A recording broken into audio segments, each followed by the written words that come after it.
नमस्कार। India debate में आप सबका स्वागत है। मैं हूं आशुतोष पाठक। मित्रों, आज एक बहुत गंभीर विषय पर आपसे बात करनी है और आपको यह जानना बहुत जरूरी है। कल पार्लियामेंट में एक चर्चा हो गई। चर्चा क्या हुई? सदन के अंदर तो जो हुआ सो हुआ, सदन के बाहर एक घटना घटी जो किसी भी जनतंत्र के लिए दुखदाई है।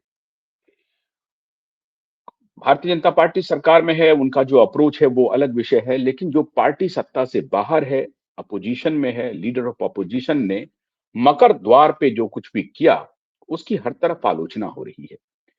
हालांकि ये बात सही है, जिसके बारे में वो बयान दे रहे थे, उनको पार्टी ने बहुत कुछ दिया था, इसमें भी कोई शक नहीं है।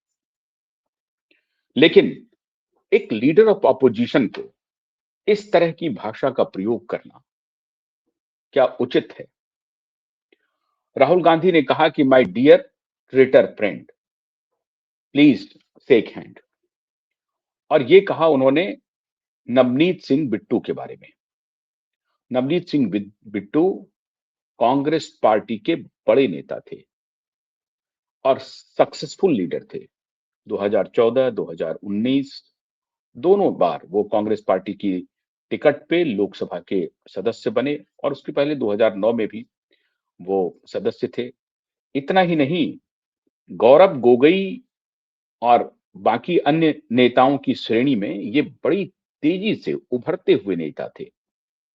इनके दादाजी बेन सिंह पंजाब के मुख्यमंत्री रहे हैं और फ्रीडम फाइटर थे। आप सबको मालूम है, ये बताने की जरूरत नहीं है। नवजीत सिंह बिट्टू, इसमें कोई शक नहीं है कि कांग्रेस पार्टी ने बहुत कुछ उन्हें दिया राजनीति में रहते हुए। जितना आप एक व्यक्ति को दे सकते हैं, वो सब कुछ दिया। अब उसका सम्मान नवनीत सिंह बिट्टू ने नहीं रखा। क्यों, कैसे? वो बाहर चले गए, कांग्रेस पार्टी उन्होंने छोड़ दी और उसके बाद वो राज्यसभा से सदस्य हैं, राजस्थान कोटे से भारतीय जनता पार्टी के टिकट पर। अब वो राज्यसभा के सदस्य हैं और मंत्री हैं, स्टेट मिनिस्टर हैं, रेलवे और बहुत सारे मंत्रालय उनके पास है। लेकिन इंपॉर्टेंट बात यह है मित्रों कि कल जब वो सदन प्रवेश कर रहे थे, जो मकर द्वार है, मकर द्वार पे ही, और ये सारे वाइडली वीडियो है, मैं थोड़ा सा जिक्र इसलिए कर रहा हूं क्योंकि जो मेन मुद्दा है उस पर मैं अभी आ रहा हूं, जो बहुत गंभीर है। तो राहुल गांधी ने हाथ बढ़ाया और कहा कि देखिए ये ट्रेटर आ रहे हैं, मिलिए इनसे, और ये हमारे मित्र हैं। Hello brother, shake hand, and hello brother, my my my my traitor. और ट्रेटर कह करके संबोधित किया नवनीत सिंह बिट्टू को। नवनीत सिंह बिट्टू ने हाथ नहीं मिलाया और उसके बाद कहा कि देश के दुश्मन, आप देश के दुश्मन हैं। अब यहीं से खेल शुरू होता है। आपको याद होगा, कुछ दिन पहले मैंने बताया था आपको कि लोकसभा में लीडर ऑफ अपोजिशन तो नहीं है, लेकिन कांग्रेस पार्टी के नेता के रूप में, एक बड़े नेता के रूप में, तरुण गोगोई के सुपुत्र गौरव गोगोई बड़े मुखर हो रहे थे। हम लोगों ने शोध करना शुरू किया कि आखिर में गौरव गोगोई यकायक फोरफ्रंट पर कैसे आ गया है। क्या सिर्फ इसलिए क्योंकि वो पूर्व मुख्यमंत्री के बेटे हैं? पूर्व मुख्यमंत्री के बेटे तो रणदीप हुड्डा भी हैं।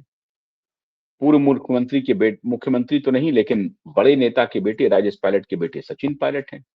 माधवराव सिंधिया के बेटे ज्योतिरादित्य सिंधिया थे, जो अब उस पार्टी में नहीं है।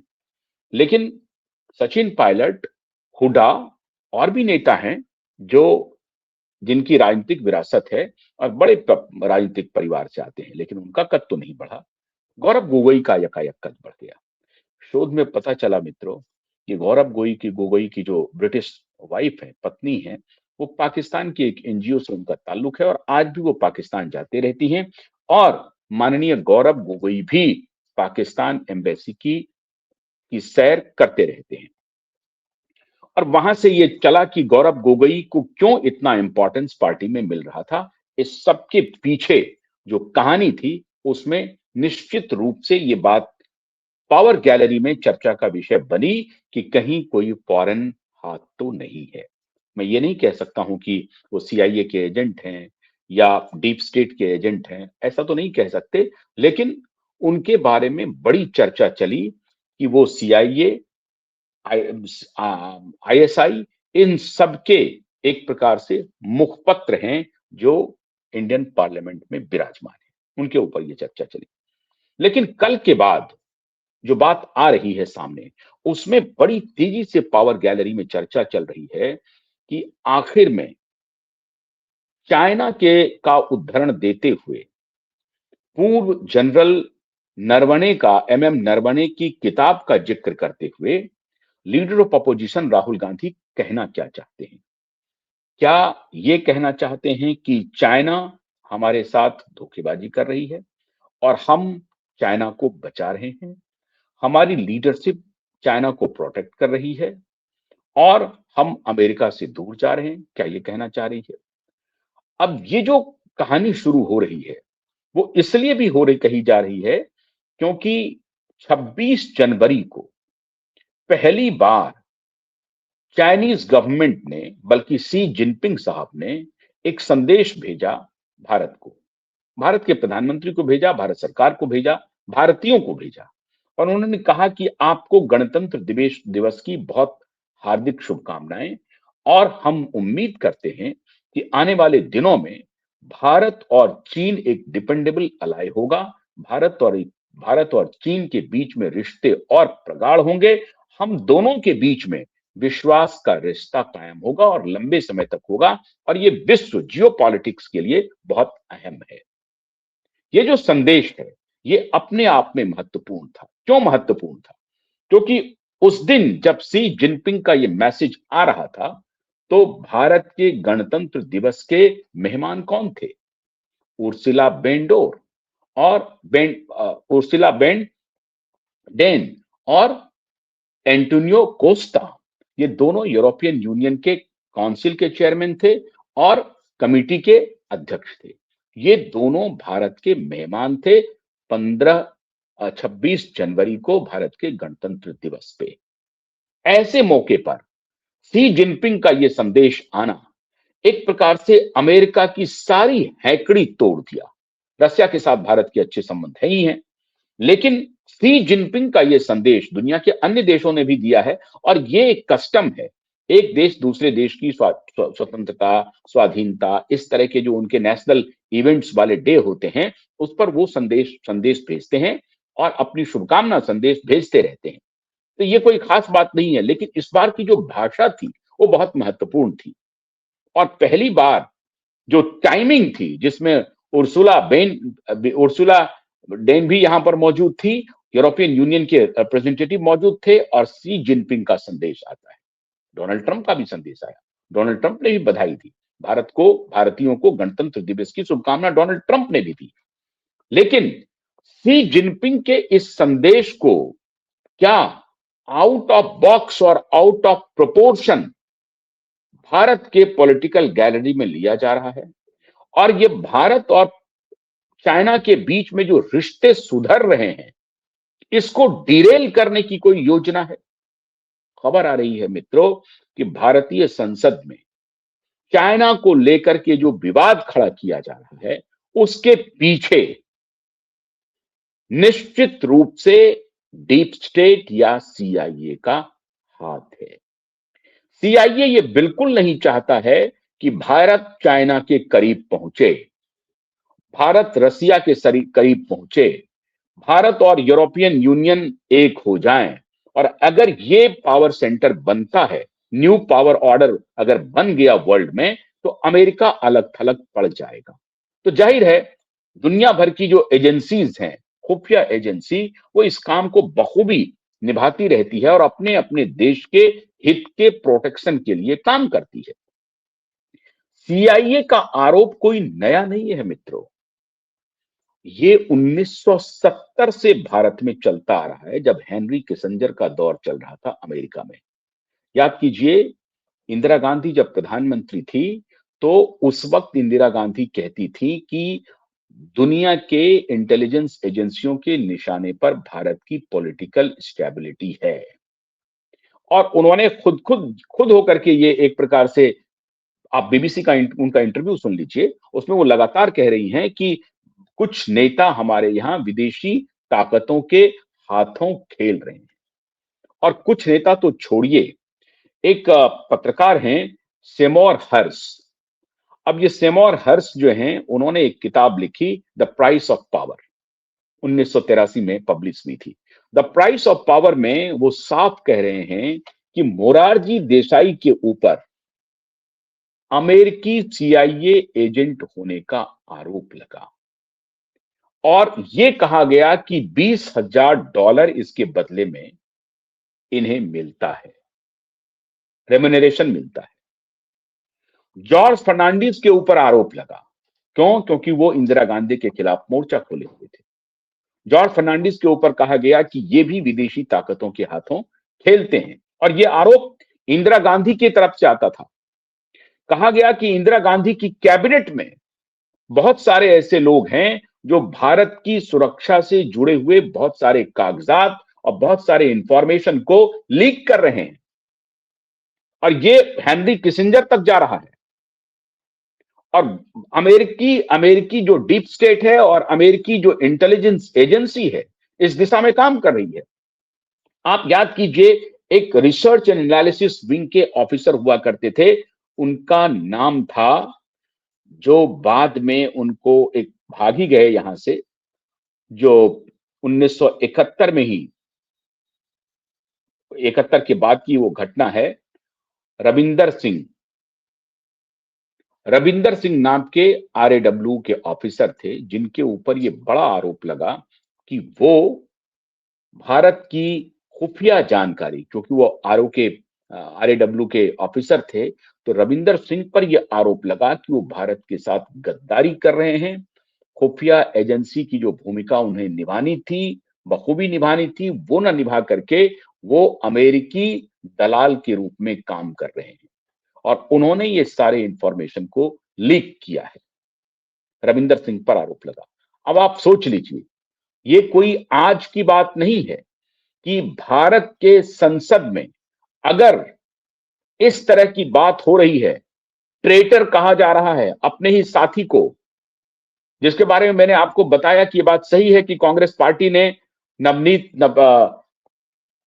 सिंह बिट्टू को काफी आगे बढ़ाया, 2-3 बार उनको अपने टिकट पर संसद पहुंचवाया था।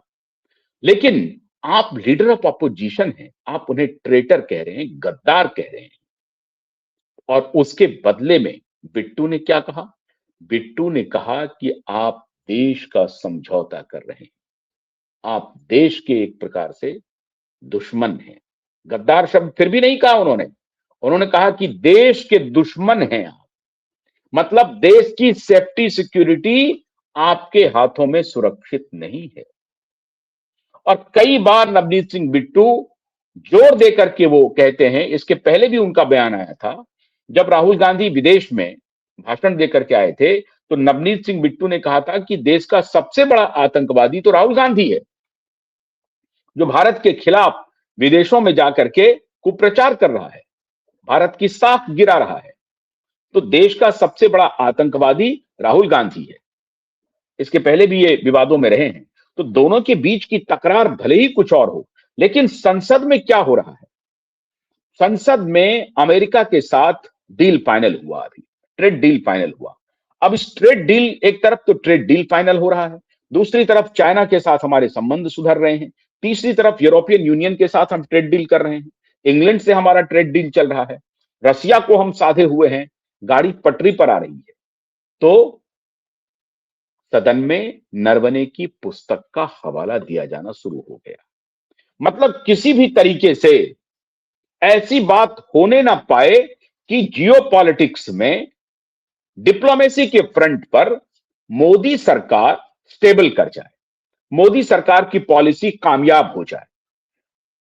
हमेशा अपोजिशन को इस बात का ख्याल रखना चाहिए कि आप इंटरनल फाइट करें, लेकिन वैदेशिक स्तर पे भारत की नीति क्या होनी चाहिए, यह मोदी की नीति नहीं है, यही राहुल गांधी की भी नीति होनी चाहिए। यही नीति देश के एक एक बच्चे की होनी चाहिए, क्योंकि मोदी रिप्रेजेंट कर रहा है देश को। देश महत्वपूर्ण है, मोदी महत्वपूर्ण नहीं है, राहुल गांधी महत्वपूर्ण नहीं है, महत्वपूर्ण देश है। राहुल गांधी और मोदी दोनों देश को रिप्रेजेंट कर रहे हैं। तो जब भी वैदेशिक नीति पर, फॉरेन पॉलिसी पर कोई चर्चा हो, तो आप एक्यूज तो करें, लेकिन आप कर रहे हैं Narendra surrender, Narendra surrender, Narendra surrender. आप ये संदेश क्यों देना चाहते हैं, क्यों ऐसा कह रहे हैं? अगर आपके ऊपर आरोप लगे कि न्यूक्लियर डील 2008 में जो हुई, उस डील में आपने सरेंडर कर दिया था, कोई सोच समझ करके डील की होगी, बड़ा हाय तौबा मचा था, याद कीजिए न्यूक्लियर डील के ऊपर। आज न्यूक्लियर डील हुई थी और उसके बाद से, अब ये मैं नहीं कहता हूं कि बहुत क्वांटम जंप हो गया, लेकिन न्यूक्लियर जो रिएक्टर्स हैं या न्यूक्लियर एनर्जी है, उसमें भारत आगे बढ़ा या पीछे हटा? मोदी की ही सरकार है, जहां 4000 मेगावाट न्यूक्लियर एनर्जी का हम प्रोडक्शन करते थे, आज 8000 मेगावाट से अधिक हम प्रोडक्शन कर रहे हैं। और आने वाले 2031-32 तक जो योजना है, वो 35,000 मेगावाट तक न्यूक्लियर एनर्जी जनरेट करने की है। ये क्यों संभव हुआ? ये उसी न्यूक्लियर डील की वजह से संभव हुआ है। तो आज अगर हम ये कह दें कि आपने न्यूक्लियर डील जो किया था अमेरिका के साथ, तो क्या आपने सरेंडर कर दिया था? क्या ऐसी बात कहनी चाहिए? जबकि मनमोहन सिंह के ऊपर बहुत सारे आरोप लग रहे हैं कि वो तो डब्ल्यूएचओ के, वर्ल्ड बैंक के, आईएमएफ के इशारे पर काम करते थे, अमेरिकी फेडरल बैंक के इशारे पर काम करते थे, अमेरिकी सरकार के इशारे पर काम करते थे। बहुत आरोप लगते हैं, बहुत सारी पॉलिसीज उन्होंने इस तरह से बनाई। लेकिन क्या इनको कोई गद्दार कह रहा है, कोई ट्रेटर कह रहा है मनमोहन सिंह को, या सरेंडर कह रहा है, मनमोहन सरेंडर कह रहा है कोई? आप नरेंद्र सरेंडर बोले जा रहे हैं। तो एक लीडर ऑफ अपोजिशन की भाषा की मर्यादा क्या होनी चाहिए? विदेश की जो नीति है, वो व्यक्ति की नीति नहीं है, सरकार की भी नीति नहीं है, वो देश की नीति है। सरकार किसी की भी हो, किसी भी पार्टी की हो, वो देश की सरकार है, वो पार्टी रिप्रेजेंट नहीं करती है। पीयूष गोयल अगर आकर के आज ब्रीफ कर रहे हैं, तो पीयूष गोयल नहीं है वो आप कॉमर्स मिनिस्टर के रूप में वो ब्रीफ कर रहे हैं। अगर आज जयशंकर आकर के कुछ बोल रहे हैं, तो जयशंकर नहीं है, वो भारत के विदेश मंत्री हैं, आपके भी विदेश मंत्री हैं, वो कांग्रेस पार्टी के भी विदेश मंत्री हैं, अखिलेश यादव की भी पार्टी के विदेश मंत्री हैं, आम आदमी पार्टी के भी नेताओं के विदेश मंत्री हैं। लेकिन आम आदमी पार्टी के नेता क्या कर रहे हैं वहां पे? नरेंद्र सरेंडर, नरेंद्र सरेंडर में इको कर रहे हैं उनकी आवाज को। आप एक बात समझिए, ठीक है, नरेंद्र मोदी ने कभी कह दिया कि अब की बार ट्रंप सरकार, वो भी एक स्ट्रेटेजी का हिस्सा होता है। अगर उन्होंने कहा है, तो as a citizen of India हम सबको अपने प्रधानमंत्री के साथ खड़ा होना पड़ेगा। ऐसा नहीं कि यहां आकर के हम बिगुल बजाना शुरू कर दे कि ये आपने क्या कर दिया, क्यों कह दिया, कैसे कह दिया। हम अंदरूनी रूप से उस पर बात करेंगे, विमर्श करेंगे। लेकिन आप पार्लियामेंट में इस तरह की बयानबाजी करना, इस तरह के वक्तव्य को उद्धृत करना, नरवणे जी की जो किताब है, उस किताब से आप ये संदेश देना चाहते हैं कि हमारी जो पॉलिटिकल जो नेतृत्व है, हमारा राजनीतिक नेतृत्व जो है, उनकी वजह से, उनकी गलती की वजह से हमें बड़ा नुकसान हो गया। आप ये संदेश देना चाहते हैं, जिस बात का जिक्र नरवणे जी की किताब में नहीं कर रहे हैं। नरवणे जी की किताब का जो जिक्र है, उसमें कहा जा रहा है कि प्रधानमंत्री और रक्षा मंत्री की तरफ से संदेश आया नरवणे जी को कि you are the best master, you can take decision on your own because you are present over there and you can assess the situation better than us। ये संदेश था, और आप उनकी किताब को लेकर के बोले जा रहे हैं। फिर कानून की बात हो रही है। इसका मतलब है कि ये चार्ज जो उस जमाने में मोरारजी भाई पर लगा था, जो उस जमाने में कांग्रेस, आप ही की दादी की पार्टी के, आप ही की दादी की कैबिनेट के कई लोगों पर लगा हुआ था कि वो सीआईए के इशारे पर काम कर रही। और आपका तो, आपकी पार्टी का जो रिश्ता है सोरोस से, bill and Melinda Gates foundation से, सैम पित्रोदा अमेरिका में बैठकर जो गुल खिला रहा है, ये पूरी दुनिया जानती है। तो आपकी पार्टी पर यह आरोप बड़ी आसानी से चस्पा हो सकता है, बड़ी आसानी से चस्पा हो सकता है माननीय राहुल गांधी जी। इसलिए आपको बहुत संभल करके कोई भी बयान देना चाहिए, क्योंकि कालांतर में आपकी पार्टी की सरकार रही है। अभी जब आप सांसद थे 2004 से 2014 तक, तब आपकी सरकार थी यूपीए की। और उसके पहले अगर 5 साल को वाजपेयी सरकार को छोड़ दे, 5-6 साल के पहले, उसके पहले भी लंबे समय तक आपकी सरकार थी, 55 वर्ष तक आपने शासन किया, आपकी पार्टी की सरकार ने शासन किया। आपके परिवार ने 3-3 प्रधानमंत्री दे दिए और इसीलिए आप किसी कैबिनेट के सदस्य नहीं बनना चाहते हैं। आप अगर बनेंगे तो प्रधानमंत्री ही बनेंगे, मतलब नेहरू जी बनेंगे तो प्रधानमंत्री ही बनेंगे। क्यों? क्योंकि वो पटेल की कैबिनेट में वो कैबिनेट मिनिस्टर नहीं हो सकते। ये कोई आपका लक्ष्य कोई आज का लक्ष्य नहीं है, ये आपके परनाना परदादा से चला रहा है मामला। नेहरू जी ने भी ये स्वीकार नहीं किया कि ठीक है, हमसे बड़े हैं पटेल साहब, पटेल साहब के पक्ष में अगर मेजॉरिटी है तो बनने देते हैं प्रधानमंत्री, हम बन जाते हैं सब कुछ, उसके बाद कैबिनेट में हम ही सर्वे सर्वा रहेंगे, हम ही करेंगे। नहीं, वो प्रधानमंत्री बने और उन्होंने झुकाया। अब ये बात तो किसी से छिपी नहीं है। अब पहले ये बातें पुस्तकों में आती नहीं थी, यूनिवर्सिटीज पर आपका कब्जा था, स्टूडेंट को मालूम नहीं। अब ये बातें खुल करके सामने आने लगी, जिसको आप व्हाट्सएप यूनिवर्सिटी कहते हैं। अब तो सारे फैक्ट्स आ गए, सारे ऐतिहासिक साक्ष्य आ गए कि कैसे पंडित नेहरू प्रधानमंत्री बने। अब तो ये सारे साक्ष्य आ गए ना, उस पर आपका क्या कहना है? आप कुछ नहीं कहेंगे। लेकिन आप कैबिनेट के सदस्य नहीं हो सकते हैं। आपको कहा गया था कि आप मनमोहन सिंह की सरकार में कैबिनेट सदस्य हो जाइए, नहीं बने। आपने जिस विधेयक को फाड़ा वो विधेयक फाड़ने लायक था, इसमें कोई शक नहीं है, लेकिन सवाल है उसे फाड़ने की आवश्यकता नहीं है। उसे आपको अपनी पार्टी में विरोध करना चाहिए था और पार्टी में विरोध करके आपको कहना चाहिए था, दबाव बनाना चाहिए था। एक मर्यादा होती है, कोई संस्था है, एक सरकार है, एक प्रधानमंत्री है, उनका अपना कैबिनेट है, उन्होंने निर्णय लिया है। निर्णय हालांकि बिल्कुल गलत था, मैं आपके बात से सहमत हूं। वो जो विधेयक आ रहा था उसमें लालू यादव बच जाते, लालू यादव बच जाते, आज लालू यादव जेल नहीं जाते। ये पॉलिटिकल अपराधियों को जो संरक्षण देने की बात हो रही थी, ये बिल्कुल ठीक था वो विधेयक, उससे पॉलिटिकल अपराधियों को लीज ऑफ लाइफ मिलता। तो विधेयक को आपने विरोध किया, हम उसके साथ खड़े हैं, लेकिन जो तरीका था विरोध करने का वो ठीक नहीं है। आपने विधेयक को प्रेस कॉन्फ्रेंस में लेके फाड़ दिया। आपको एक गंभीर राजनेता के रूप में आपको कहना चाहिए था कि मैं अपने प्रधानमंत्री से बात करूंगा, हम लोग सब नाराज हैं, हम लोग सब दुखी हैं, इस तरह का विधेयक नहीं पास होना चाहिए, और फिर आप इंटरनली उसका विरोध करते। लेकिन आपने डिफाई किया प्राइम मिनिस्टर के इंस्टीट्यूशन को, आपने डिफाई किया कैबिनेट इंस्टीट्यूशन को। यह एक संस्था है, आपने इस पूरी संस्था की फिलॉसफी को डिस्ट्रॉय कर दिया, टॉर्न आपने फाड़ के फेंक दिया। यह गलत था। तो एज ए सिटीजन भी आपकी कोई रिस्पॉन्सिबिलिटी है, आपकी एक मॉरल रिस्पॉन्सिबिलिटी है। एंड आप केवल सिटीजन नहीं थे, आप लॉ मेकर थे। जब आप वो विधेयक फाड़ रहे थे तो आप लॉ मेकर थे। जब ये कानून बन रहा था तो आप सदन में मौजूद थे। तो फिर आपने सदन में विरोध क्यों नहीं किया? नहीं, आपको यह बताना था कि मनमोहन सिंह की कोई औकात नहीं है। अगर औकात है तो गांधी परिवार के लोगों का औकात है, और गांधी परिवार के जो अब नए वारिस हैं राहुल गांधी, उनकी औकात है। यह आप बतलाना चाहते थे। और इससे किसका इंसल्ट हुआ? आपकी पार्टी का इंसल्ट हुआ। आप एक वयोवृद्ध, उस वक्त तो वयोवृद्ध नहीं थे, लेकिन एजेड प्राइम मिनिस्टर को और लर्नेड प्राइम मिनिस्टर को अपमानित किया, अपने कैबिनेट को अपमानित किया। तो यह कोई नई बात नहीं है।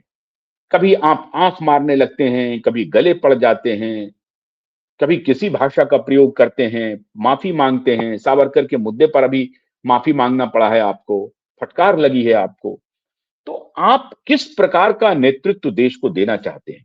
इसीलिए लोगों को शक हो रहा है कि आप कहीं एक जो फ्रिंज एलिमेंट है, जिसकी तलाश इंटरनेशनल एजेंसीज को रहती है, कहीं आप उनकी वो तलाश तो नहीं बन गए हैं? आप उनके इशारे पर तो नहीं सब काम कर रहे हैं? आप विदेश जाते हैं और साफ साफ कहते हैं कि हमें इंडियन स्टेट से लड़ना है, और इंडियन स्टेट में जो इंस्टीट्यूशंस हैं उनसे लड़ना है। इलेक्शन कमीशन से लड़ना है, कोर्ट से लड़ना है, अदालत से लड़ना है, इन्फोर्समेंट डायरेक्टरेट से लड़ना है, सीबीआई से लड़ना है। इसे आप इंडियन स्टेट के रूप में, बिल्कुल ठीक बात है, ये इंडियन स्टेट्स के आर्म्स हैं, और इसी को आप कहते हैं कि हमको इसी से लड़ना है। तो किसके इशारे पर कह रहे हैं आप? तो ये आरोप आप पर अगर चस्पा हो जाए तो इसके लिए तो आप आधार दे रहे हैं। क्यों नहीं आपको कहा जाए कि आप विदेशी खुफिया एजेंसियों के इशारे पर इस तरह का कृत्य कर रहे हैं? वरना एक सिविलाइज्ड पॉलिटिशियन, इतने बड़े पॉलिटिकल फैमिली की लिगेसी को आगे बढ़ाने वाले पॉलिटिशियन क्या इस तरह का व्यवहार करेंगे? कोई अपेक्षा रखेगा आपसे? और कभी कभी तो यह लगता है कि आप मोदी के प्रचारक बन गए। मोदी को लाभ ही सिर्फ इसलिए मिल रहा है क्योंकि आपका जो आचरण है वो सीधा सीधी पॉलिटिकल बोनांजा के रूप में कन्वर्ट हो जाता है मोदी के लिए। तो उनको प्रचार करने की जरूरत ही नहीं है। अब कल की ही बात ले लीजिए, आपने जो किया है व्यवहार, अब उसका असर क्या होगा पंजाब में? भारतीय जनता पार्टी एक्टिव हो गई। उन्होंने अपने केंद्रीय मंत्री से प्रेस कॉन्फ्रेंस करवाया। हरदीप पुरी आकर के प्रेस कॉन्फ्रेंस कर रहे हैं। और हरदीप पुरी, चूंकि वो, मैं उन्हें सरदार जी या पंजाबी या इस तरह से नहीं मानता हूं, लेकिन वो सरदार हैं। This is the reality. वो एक सरदार हैं और वो सरदार के बकौल आकर के प्रेस कॉन्फ्रेंस किया उन्होंने। अब ये पंजाब में गहरा मुद्दा बनेगा। 1984 का दाग अभी तक हटा नहीं है, वो दामन पे लगा हुआ है, जिसको लेकर के पूर्व प्रधानमंत्री, आप ही के प्रधानमंत्री मनमोहन सिंह, वो भी एक स्ट्रेटेजिक मूव था। सदन में उन्होंने माफी मांगी थी और जिसको लेकर के बवाल हुआ कि प्रधानमंत्री तो माफी मांग लिए हैं, मोदी कब मांगेंगे गोधरा के लिए? गोधरा के लिए मोदी क्यों माफी मांगेंगे? वो बार बार सफाई देते रहे, उनमें उनकी कोई भूमिका नहीं थी, लेकिन एक बैंड वैगन था, वो लगा रहा मोदी को बदनाम करने के लिए कि मोदी की वजह से हुआ है। लेकिन आपकी पार्टी के जो प्रधानमंत्री थे वो सदन में आकर के 1984 दंगों के लिए माफी मांग चुके थे। अब फिर से आपने एक झुनझुना पकड़ा दिया। तो समझ में नहीं आ रहा है आप किसके लिए काम कर रहे हैं? अपनी पार्टी के लिए काम कर रहे हैं, देश के लिए काम कर रहे हैं, या भारतीय जनता पार्टी के लिए काम कर रहे हैं? कभी कभी तो ऐसा लगता है कि आप भारतीय जनता पार्टी के लिए काम कर रहे हैं। तो किसके इशारे पर कर रहे हैं, गॉड नोज। लेकिन अभी बहुत चर्चा आम हो रही है कि हमारे सदन में सीआईए के एजेंट बैठे हैं। कौन है? अब ये तो वस्तु स्थिति सबके सामने है, ये जनता तय करेगी। सीआईए का एजेंट कौन है? कौन देश की इंस्टेबिलिटी चाहता है? अभी तक अगर अमेरिका के साथ डील नहीं हुई थी तो सब लोग बल्ले बल्ले थे, आप सभी विरोध कर रहे थे, अच्छा है मोदी को घेरेंगे। आपका दिमाग अभी कहीं कहीं और लगना चाहिए था, तो वहां दिमाग लग नहीं रहा है। अनएम्प्लॉयमेंट का हालांकि ग्राफ धीरे धीरे गिर रहा है, लेकिन आईटी सेक्टर की जो स्थिति है उस पर आपको एड्रेस करना चाहिए था। हमें रिसर्च एंड इनोवेशन के लिए मैंने 2 दिन पहले ही कार्यक्रम किया है, उस पर आपको फोकस करना। मतलब एक जिम्मेदार पॉलिटिशियन के रूप में अगर सदन में कुछ कॉन्क्रीट और कंस्ट्रक्टिव, जिससे कि भारत का भला हो, भारत की आवाम का भला हो, इसका अगर प्रयोग करें आप सदन का, तो जनता आपकी तरफ आकर्षित होगी। लेकिन आप नहीं कर रहे हैं। आप अनर्गल बातों में लोगों को उलझा रहे हैं और सदन का भी प्रीशियस टाइम बर्बाद कर रहे हैं। तो भारत डिरेल हो रहा है। इससे शक पैदा हो रही है, शक पैदा हो रही है कि आप किसके इशारे पर काम कर रहे हैं। मैं तो ये नहीं कहूंगा कि आप किसके इशारे पर काम कर रहे हैं, लेकिन शक तो पैदा हो रही है। अब शक का निवारण करना आपका काम है। बहुत बहुत शुक्रिया। नमस्कार।